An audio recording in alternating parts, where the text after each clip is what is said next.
Assalamualaikum warahmatullahi wabarakatuh. Bismillah, alhamdulillah, wassalatu wassalamu ala rasulillah Sayyidina Muhammad ibn Abdullah wa ala alihi wa ashabihi wa mawalah, wa la hawla wa la quwwata illa billah, amma ba'du. Pemirsa kajian Ramadan kitab Arba'in Nawawi dimanapun Anda berada, rahimakumullah. Alhamdulillah, senantiasa kita panjatkan puja-puji syukur kehadirat Allah Subhanahu wa Ta'ala, yang mana kita hingga saat ini masih berkesempatan, masih diberikan kesehatan, kenikmatan berupa kesempatan untuk terus ngaji, terus mengikuti kajian, khususnya kajian di GRS Media, kajian kitab Arba'in Nawawi, dalam keadaan mudah-mudahan senantiasa sehat dan semakin baik. Amin Allahumma amin ya rabbal alamin. Alhamdulillah, hari ini kita memasuki malam ke berapa berarti? Malam ke-9 ya. Hari ini malam ke-9 bulan suci Ramadan, juga episode ke-9. Sebelum itu, seperti biasa, kita hadiahkan suratul Fatihah untuk pengarang kitab, untuk guru-guru kita, untuk orang tua kita, dan tentunya untuk kita semuanya. Mudah-mudahan senantiasa kita mendapatkan barakah dari para guru, kemanfaatan ilmu dari para guru yang telah mengajarkan kepada kita.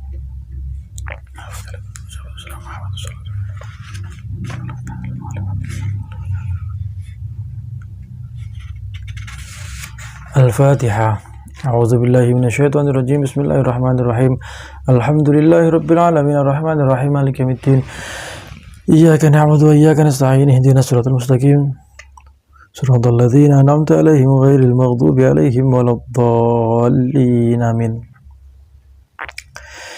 Bismillahirrahmanirrahim. Qala al-mu'allif rahimahullah ta'ala wa nafa'ana bi ulumin fid dharain. Amin. Episode ke-9 ini kita masuk pembahasan pada hadis ke-17 dan hadis ke-18. Puasa sudah dapat 9 hari besok. Kita tidak boleh males, tidak boleh patah semangat. Tetap harus semangat puasanya, tetap semangat tarawihnya, juga tetap semangat ngajinya. Langsung saja, bismillahirrahmanirrahim. Al-haditsus sabi'u asyara, hadis yang ke-17 ya. Di episode ke-9 ini kita belajar yang pertama adalah hadis ke-17 dari An Abi Ya'la Shaddad bin Ausin radhiyallahu an.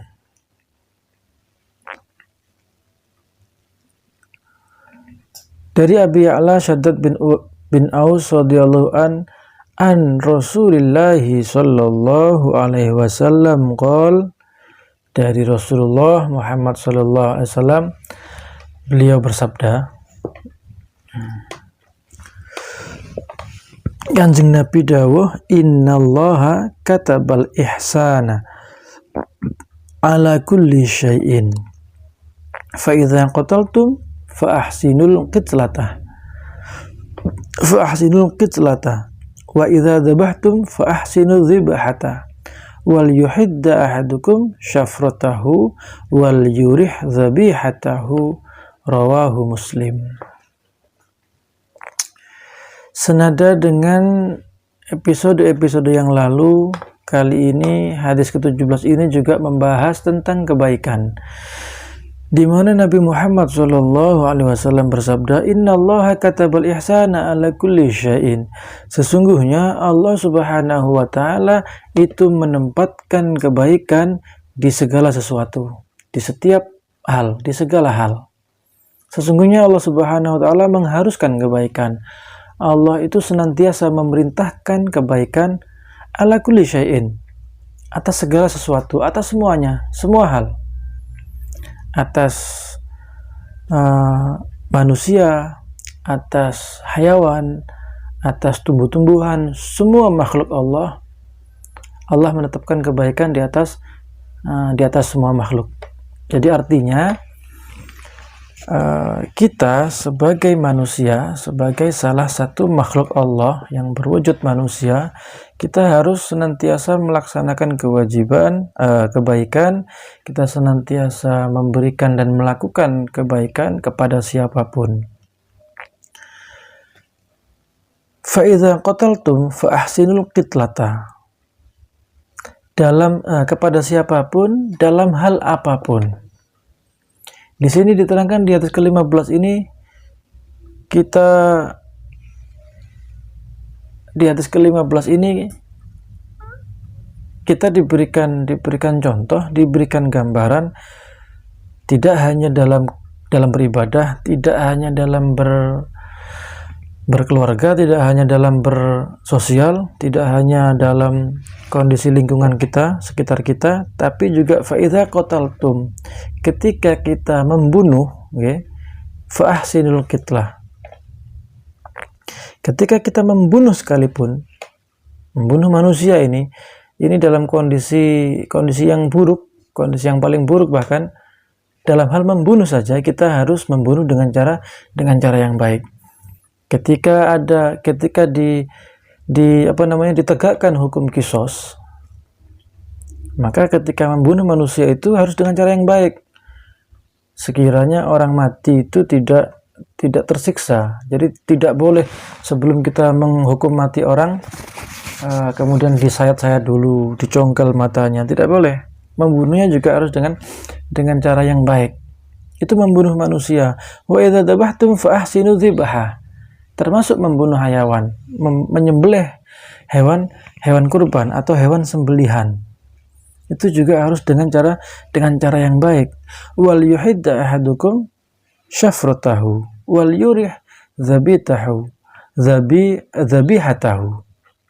Ketika kita hendak menyembelih hewan, entah itu kurban atau hewan sembelihan yang lain, mau menyembelih kambing, sapi, ayam, menyembelih hewan apa saja yang bisa disembelih, yang bisa dimakan, itu harus dengan cara yang baik. Salah satu diantaranya adalah dengan menajamkan pisaunya dan juga menyenangkan hewan sembelihannya. Artinya menyenangkan hewan sembelihan itu kita perlakukan hewan itu dengan baik. Tidak boleh dibuat tunggangan dulu, kemudian disiksa dulu, dipukuli dulu, dicambukin dulu, nggak boleh. Harus disenangkan, dicarikan makanan, dicarikan minuman yang sesuai dengan kebutuhannya. Kalau kambing, sapi ya rumput-rumputan. Kalau ayam ya ayam bebek itu makanannya pur atau dedak atau makanan-makanan hewan itulah. Kita senangkan dulu hewannya, kita kenyangkan dulu, kita bahagiakan dulu, baru kemudian kita tajamkan pisau, kemudian kita sembelih, sehingga ketika kita menyembelih hewan kurban tersebut langsung meninggal, tidak sampai tersiksa dulu, tidak kita potong dulu, tidak kita sayat-sayat dulu, tidak. Jadi agama Islam di dalam hadis ini menerangkan tentang bagaimana Islam itu adalah agama yang baik, bagaimana Islam itu adalah gambaran bentuk kebaikan di dalam semua aspek kehidupan. Tidak hanya dalam hal yang ringan, tidak hanya dalam hal kebaikan, dalam hal bukan ketidakbaikan ya, dalam hal yang buruk sekalipun kita harus melaksanakan dengan cara yang baik, termasuk menyembelih, membunuh manusia, membunuh hayawan juga dengan cara yang baik. Yang kedua, berarti tidak boleh di dalam agama ini, tidak pernah dibenarkan, tidak pernah diajarkan, dan tidak pernah dianjurkan memperlakukan siapapun dengan cara yang baik. Siapapun, mau itu hewannya suci atau hewan najis, tidak boleh kita menyiksa. Jangan karena anjing, kita katakan anjing itu najis, kita katakan babi itu najis, kemudian kita berhak atau boleh menyiksa, kita dipanah, dicincang, ditabrak, dipatahkan kakinya dan lain sebagainya. Itu tidak pernah diperbolehkan, tidak pernah dibenarkan dalam Islam. Karena apa? Innallaha katabal ihsana ala kulli syai'in, itu semuanya harus kita baiki, harus senantiasa kita melaksanakan kebaikan, meletakkan kebaikan di atas segala sesuatu. Pada tumbuh-tumbuhan, pada hewan, apalagi pada manusia, itu kebaikan nomor satu pokoknya. Tidak boleh ada ketidakbaikan, itu tidak boleh. Apalagi kepada manusia, kita memperlakukan manusia dengan cara tidak baik, itu maka sangat tidak dianjurkan, sangat dilarang oleh agama ini. Nggak boleh ada alasan apapun, entah itu ahli maksiat, entah itu ahli orang penjahat, entah itu maling, entah itu perampok, entah itu pencuri, entah itu tukang judi, entah itu tukang minum, apa saja, kemudian kita siksa, tidak boleh. Harus berlandaskan kebaikan. Innallaha katabal ihsan ala kulli syai'in. Baik, harus dengan cara yang baik, kita meletakkan kebaikan di atas segala sesuatu. Kebaikan dulu, kebaikan dulu, kebaikan seterusnya. Tidak boleh ada yang tidak baik, tidak boleh. Baik dalam fisik maupun non fisik tidak boleh. Kita berbuat tidak baik itu sama sekali tidak boleh. Jadi ketika sampean melihat ketidakbaikan, maka itu jelas bukan atas nama Islam. Itu jelas bukan ajaran daripada agama Islam. Misalkan ketika ada orang maksiat dibunuh, orang maksiat dibom, ada tempat yang tidak baik kemudian diperangi, dihancurkan, itu tidak boleh, tidak pernah boleh.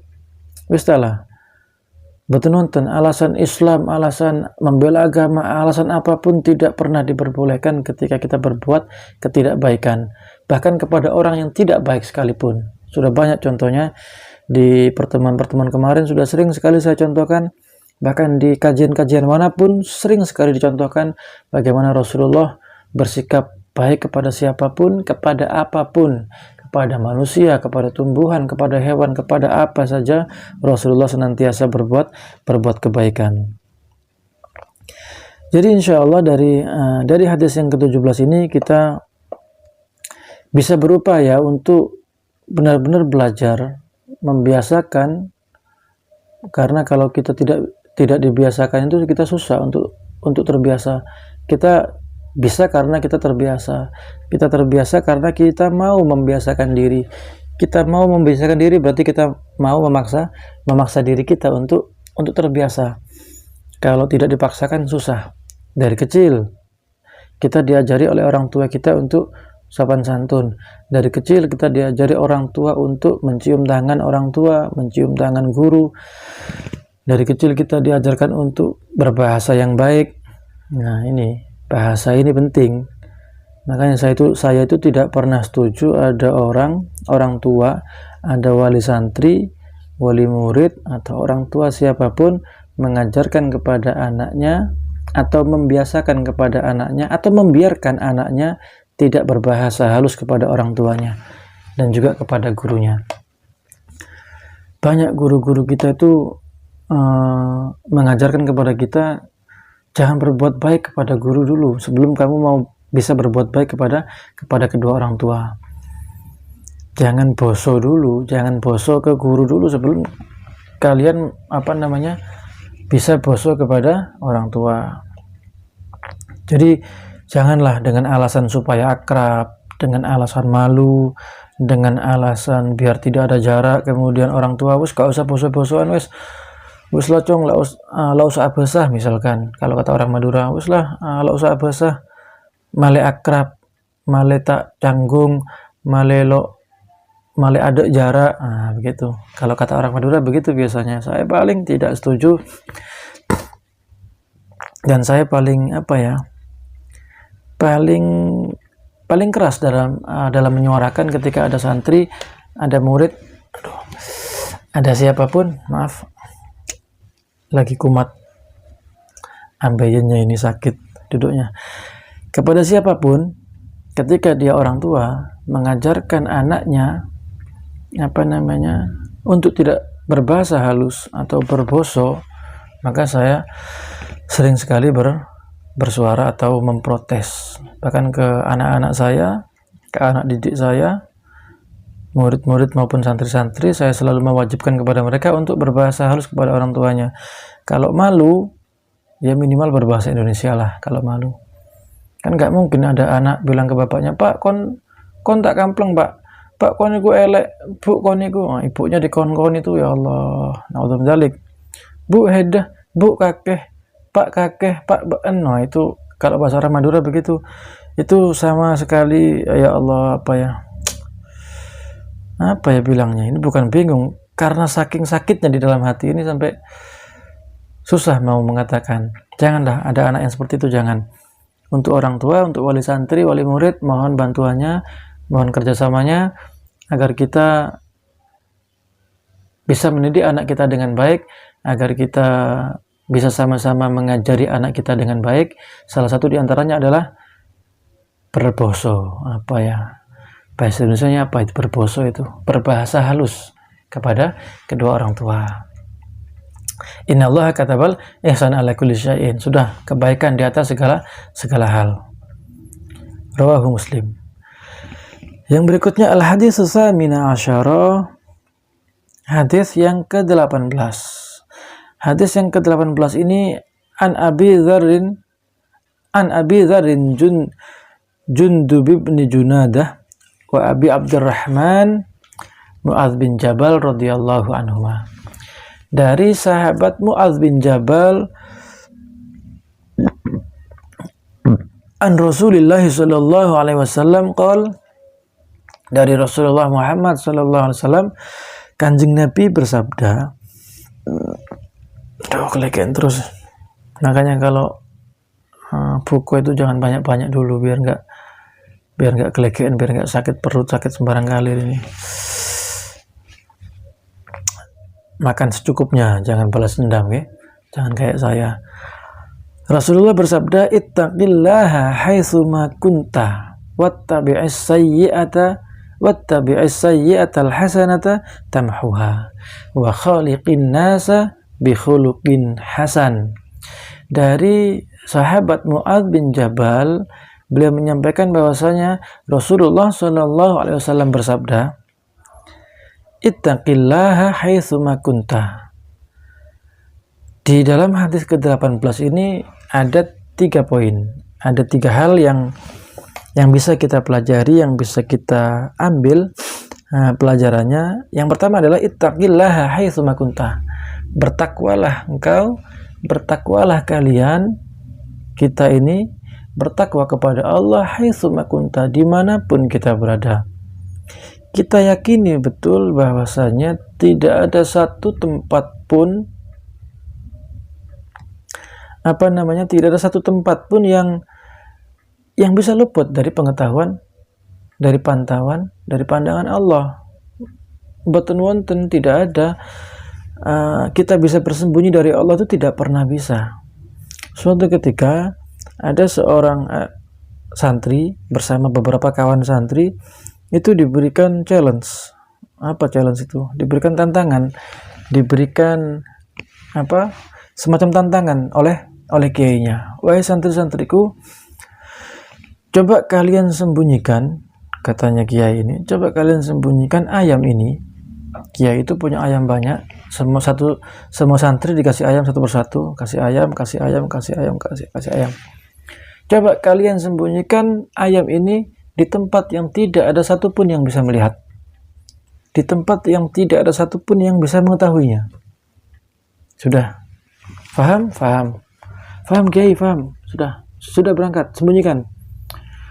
Santri itu ada yang menyembunyikan di bawah kolong, ada yang menyembunyikan di balik pohon besar, ada yang menyembunyikan di semak-semak, ada yang menyembunyikan di rumputan, ada yang menyembunyikan di balik batu, ada yang macam-macam disembunyikan sekiranya nggak ada satupun yang tahu. Tinggal satu santri ini, dia bingung kayak mau nyari tempat itu, dia bingung tempat di mana. Akhirnya setelah semuanya kumpul, tinggal satu santri ini yang belum menyembunyikan ayamnya.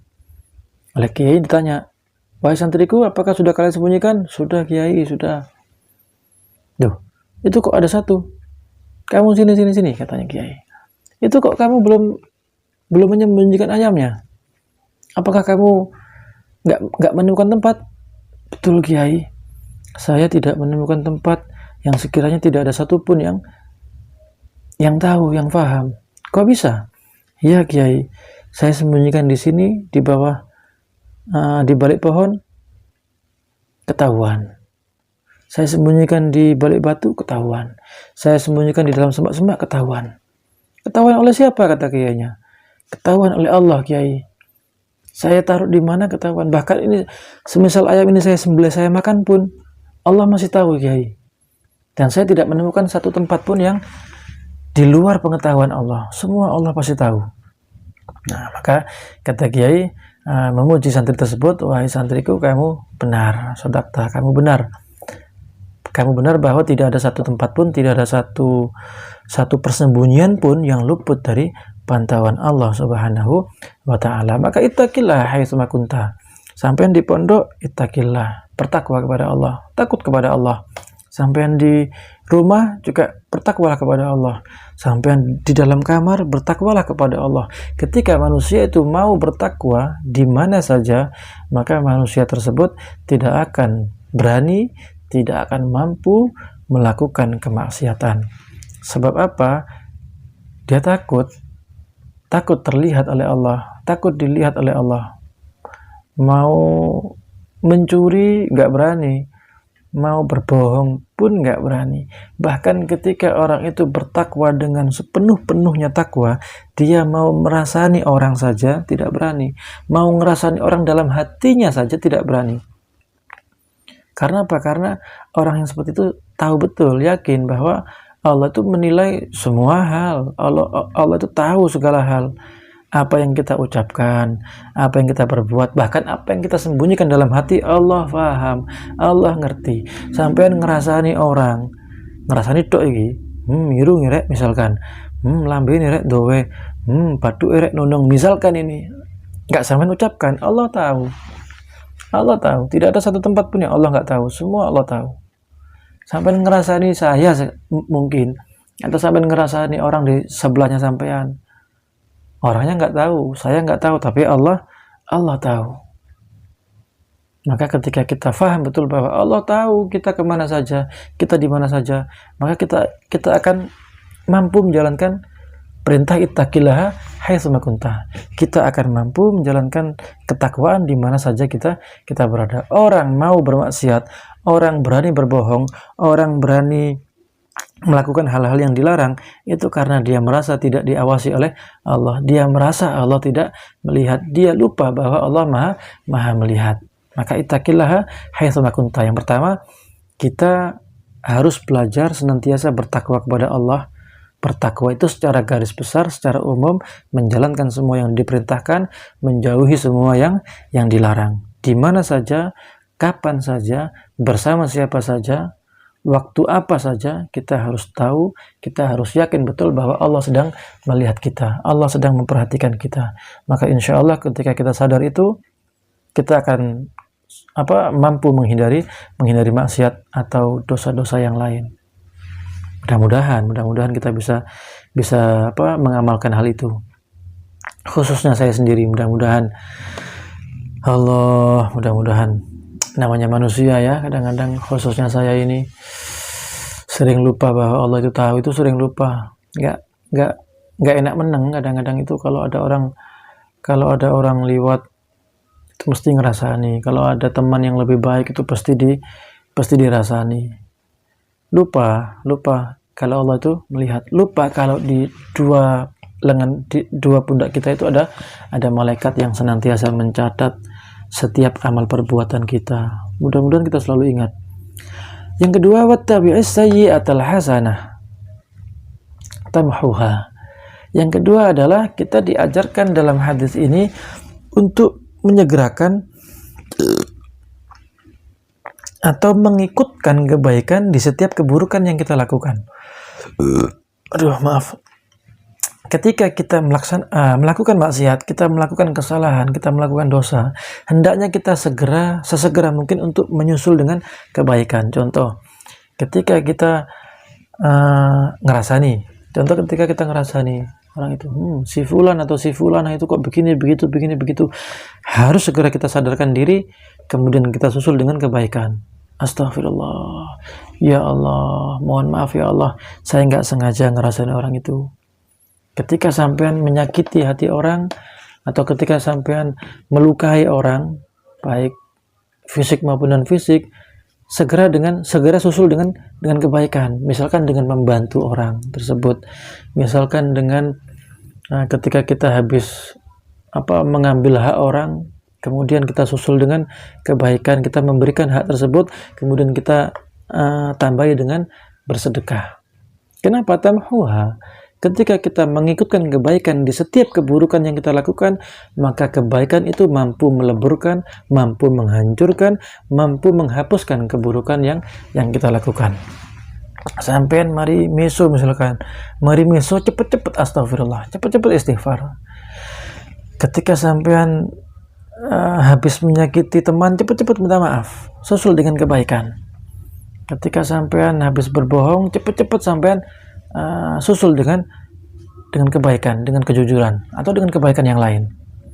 Misalkan sampean habis menyakiti atau membohongi siapa gitu ya, orang tua bahkan, kita susul dengan minta maaf, plus kita pijiti kedua orang tua kita, atau guru kita, atau siapapun itu. Jadi tujuannya apa? Kita menyegerakan kebaikan di setiap keburukan yang kita lakukan, agar kebaikan itu mampu menghapus keburukan yang kita lakukan. Kalau kita membiarkan keburukan, nggak sembahyang misalkan sampean, atau sampean nggak berpuasa misalkan, atau sampean ya mokel lah, ini pas momentum Ramadan puasaan sampean mokel, kemudian sampai tenang-tenang saja, ya sudah, itu akan menjadi dosa yang tidak akan dihapuskan. Lalu bagaimana ketika sampean mokel, nggak sengaja mokel, atau katakanlah sengaja lah mokel, nggak kuat sampean ngelak mokel, segera susul dengan kebaikan, dengan minta maaf, dengan penyesalan, dan dengan tidak mengulangi lagi. Maka insya Allah dengan begitu, kesalahan yang sampai lakukan itu segera dimaafkan oleh Allah. Keburukan yang sampai lakukan itu segera dihilangkan dosanya oleh Allah. Susul setiap keburukan dengan kebaikan. Keburukan apa saja nggih? Apa saja pun, sampai ngomel ngamuk nang bojone segera disusul. Jauh sepuro memberikan membuatkan kopi misalkan, atau membuatkan makanan yang enak misalkan. Susul dengan kebaikan, agar keburukan kita terampuni, dimaafkan. Yang ketiga yang dibahas dalam hadis ini, yang diajarkan oleh Rasulullah di dalam hadis yang ke-18 ini adalah wa khaliqin nasa bi khuluqin hasan. Bergaullah dengan pergaulan yang baik. Pergaulan hari ini adalah bagaikan naik roller coaster. Pergaulan hari ini adalah bagaikan kita berjalan di tepi jurang yang licin sekali. Kenapa? Kalau tanpa pengaman, tanpa sabuk pengaman, kita bisa terlempar keluar. Kalau tidak berhati-hati kita dalam berjalan di tebing jurang, karena jalannya licin, kita akan jatuh ke dalam jurang tersebut. Pergaulan hari ini sangat berbahaya. Kenapa? Karena di akhir zaman ini, kebaikan dianggap keburukan. Keburukan dianggap sebuah kehebatan. Di akhir zaman ini, dawuhnya Abdullah ibn Mas'ud, beliau pernah menyampaikan, di akhir zaman itu akan ada sebuah kaum, akan ada sekelompok manusia yang menganggap afdalu a'malihim at-talabum bainahum.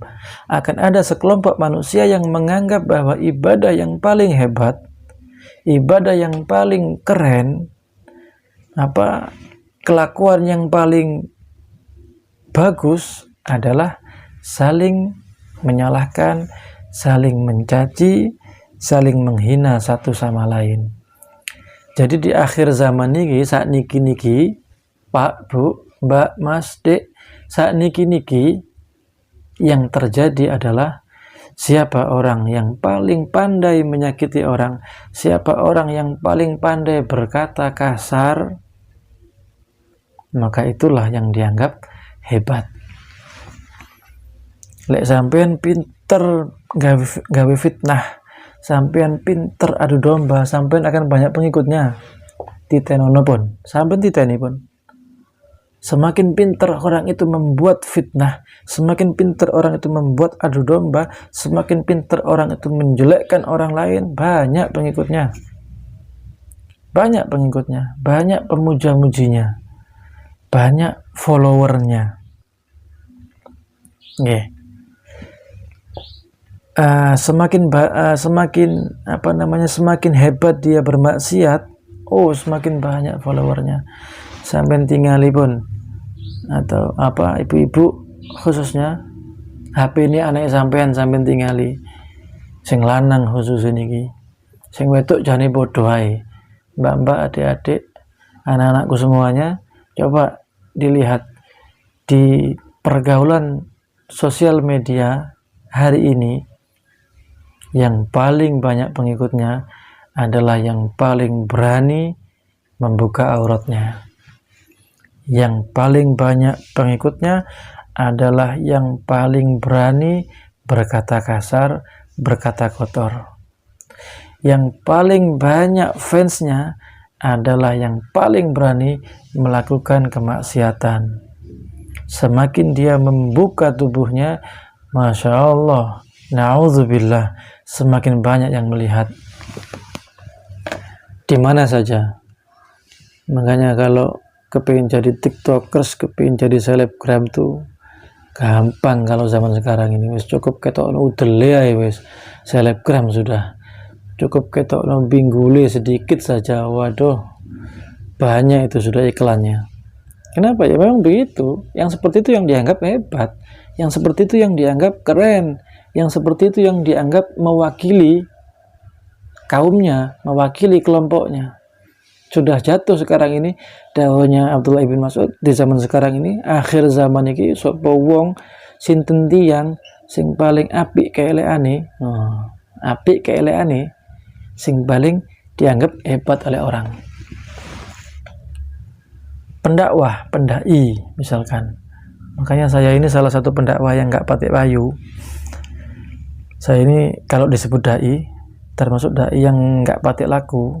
Kenapa? Karena saya nggak bisa berteriak. Saya tidak bisa berteriak, saya tidak bisa ngomong kasar, saya tidak bisa ngomong keras, saya tidak bisa nggak iso pengok-pengok.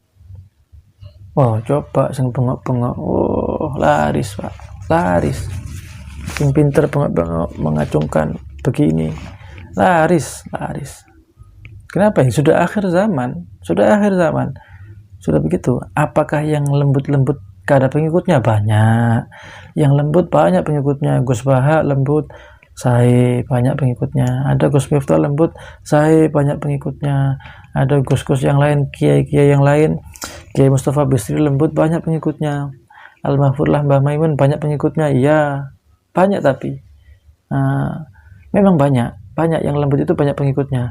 Akan tetapi kalau ada orang sesuai dawuhnya Abdullah bin Mas'ud, kalau ada orang yang berani, yang lebih berani lagi, maka dia akan lebih diminati. Penggilanya itu luar biasa. Bahkan ada pendakwa yang modalnya itu cuma misu-misu dok itu loh. Jamaahnya banyak, Masya Allah, sampai di luar negeri. Padahal bisanya cuma misu-misu. Kita enggak sedang ngomongin orang, tidak. Saya juga tidak sebut merek, saya juga tidak sebut nama. Tapi memang kebanyakan kalau kita mau melihat, kita mau melek media, kita sebagai generasi millennials, kalian sebagai generasi Gen Z, atau ibu-ibu sebagai generasi yang pendahulu kita, tetap harus melek media, tetap harus melek teknologi, melek internet. Kita harus lihat bagaimana pergaulan kita zaman sekarang ini. Maka wa khaliqin nasa bi khuluqin hasan. Rasulullah memberikan pesan, bergaulah dengan pergaulan yang baik.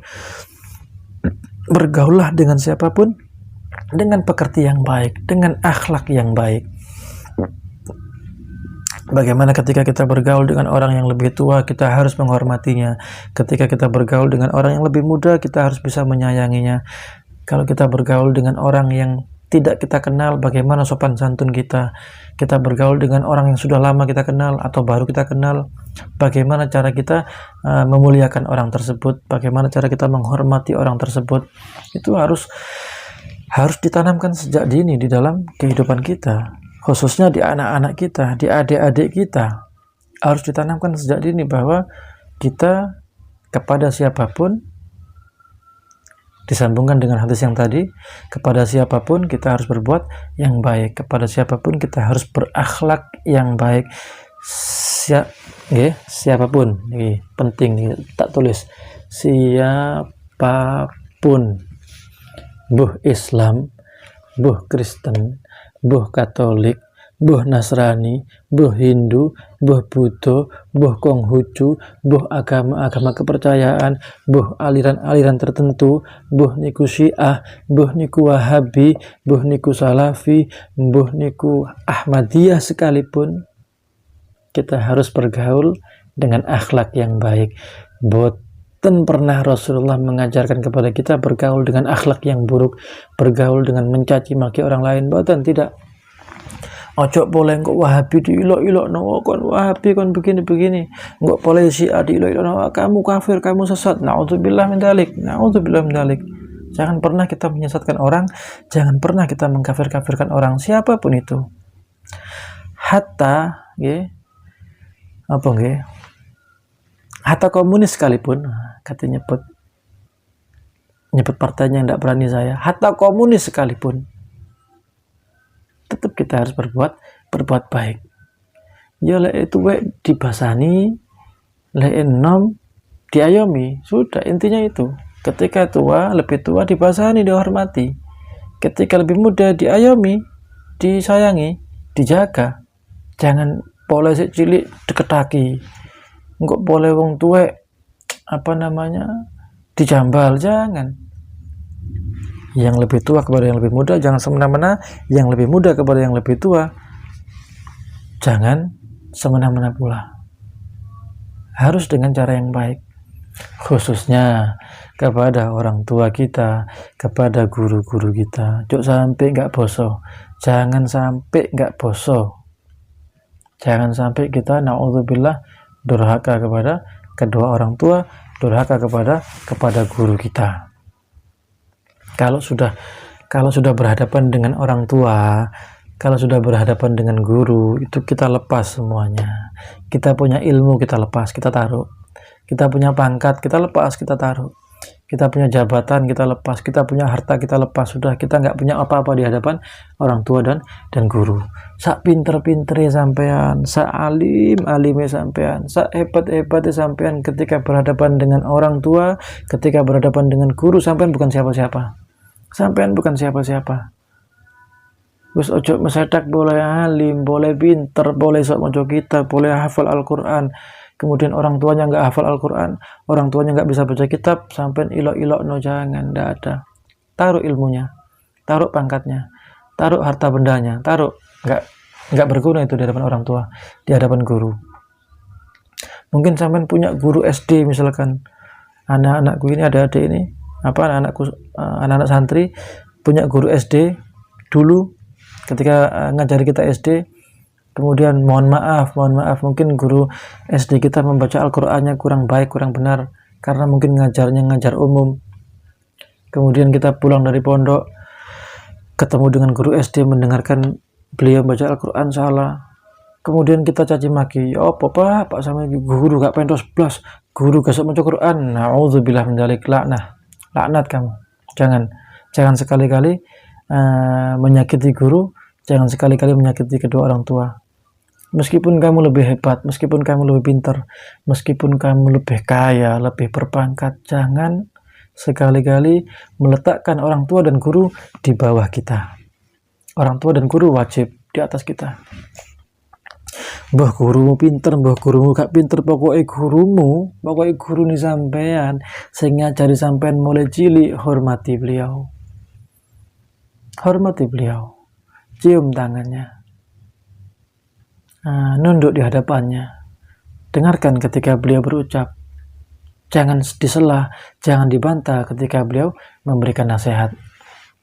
Itu termasuk salah satu akhlak kita dalam bergaul kepada siapa saja, bergaul dengan guru, bergaul dengan orang tua, bergaul dengan teman, bergaul dengan saudara, dengan tetangga, dengan siapapun, itu ada akhlaknya, ada aturannya, ada totoannya, nggak sakarpe dewe, nggak ada pergaulan sakarpe dewe itu.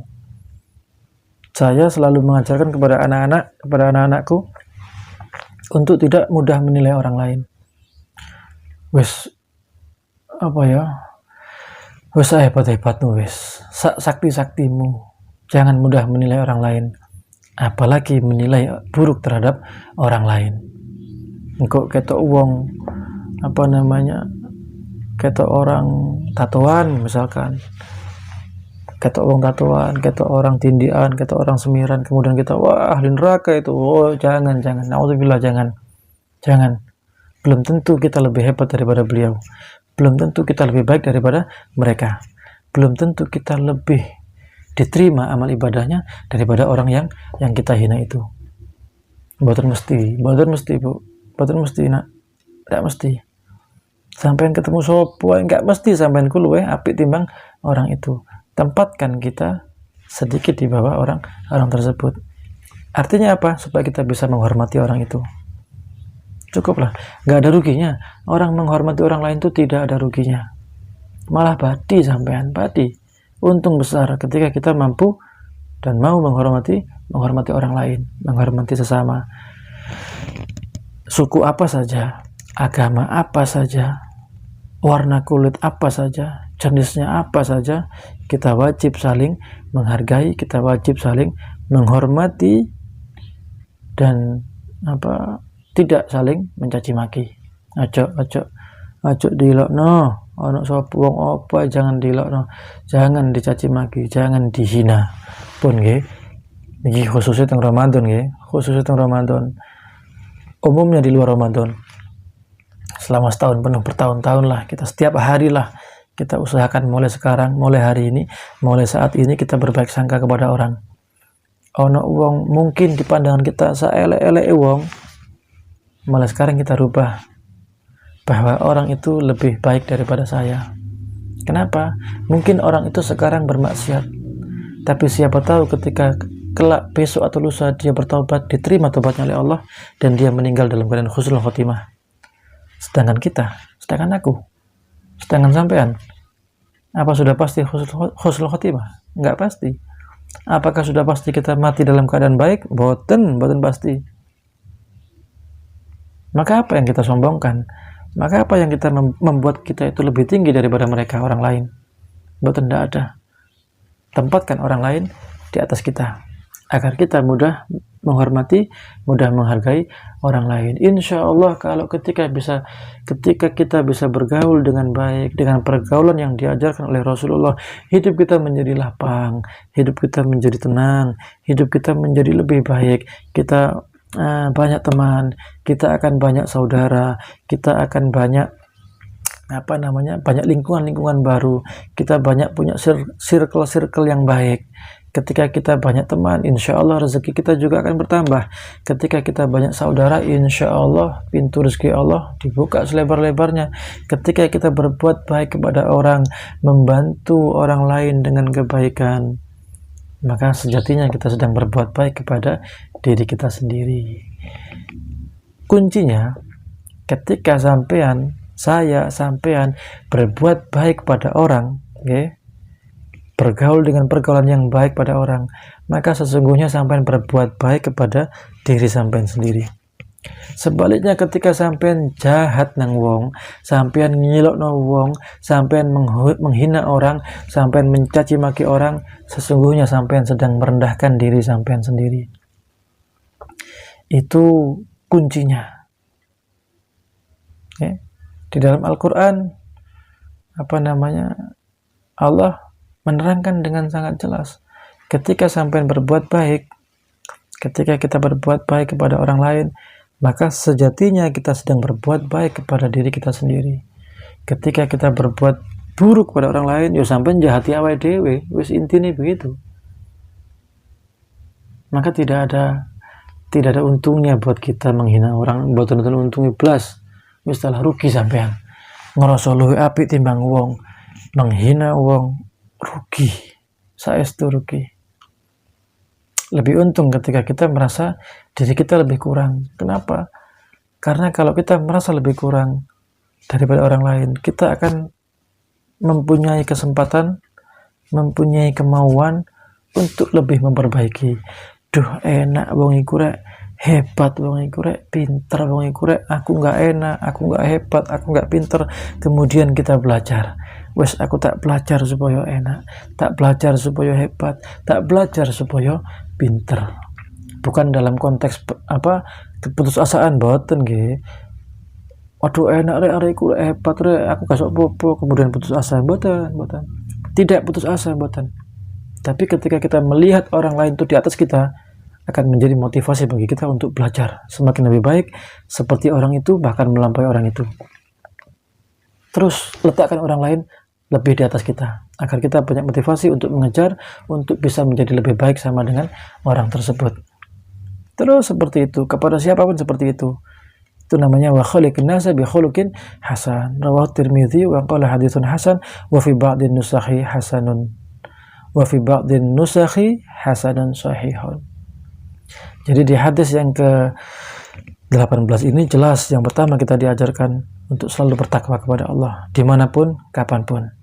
Yang kedua, kita diajarkan untuk membiasakan diri setelah kita melaksanakan atau mengerjakan keburukan, cepet-cepet dan sadar dan diikutkan kebaikan setelah kita melakukan keburukan. Mari nglakoni elek ndang nglakoni apik. Kasarnya begitu. Mari nglakoni elek, nglakoni apik maneh. Nglakoni elek, nglakoni apik maneh. Supaya apa? Supaya kelakuan elek itu segera dihapuskan. Dosanya dihapuskan oleh Allah.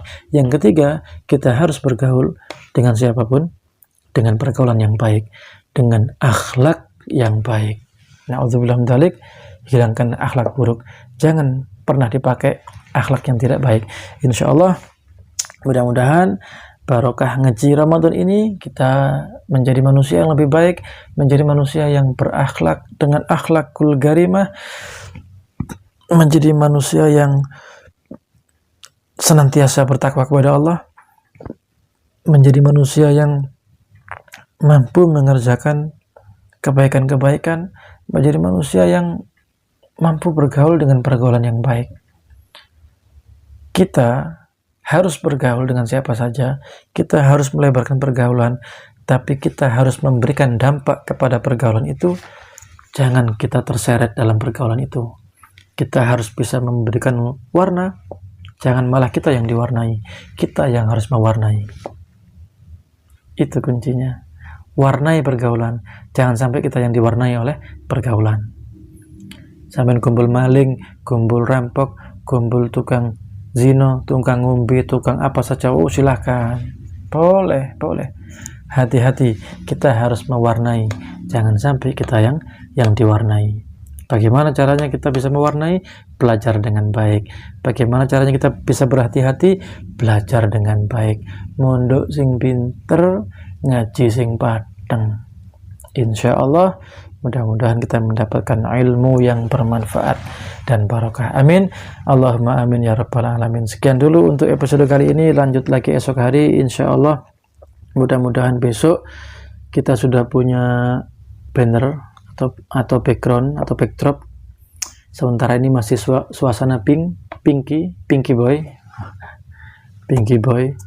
Kebetulan saya juga mulai suka warna pink ini sejak 2 hari ini.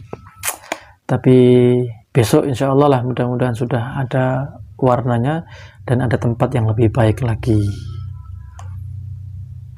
Dan mohon doanya supaya bisa memiliki alat yang jauh lebih baik. Ini sampai lek tahu ya. Sampai lek tahu ini kamera HP ini tak taruh di mana. Wes sampai tepat wes. Kira-kira kamera HP ini saya taruh di mana? Di tripod, potong tripodnya, pedot. Ya, udah itu aja. Sampai ketemu besok esok hari di malam yang ke-10, di episode ke-10. Mudah-mudahan kita masih bisa beribadah puasa, menjalankan puasa dengan baik, tidak tidur tok. Dah, jangan turu tok. Masih hari cilik ya iso lek posone turu tok. Dah, assalamualaikum warahmatullahi wabarakatuh.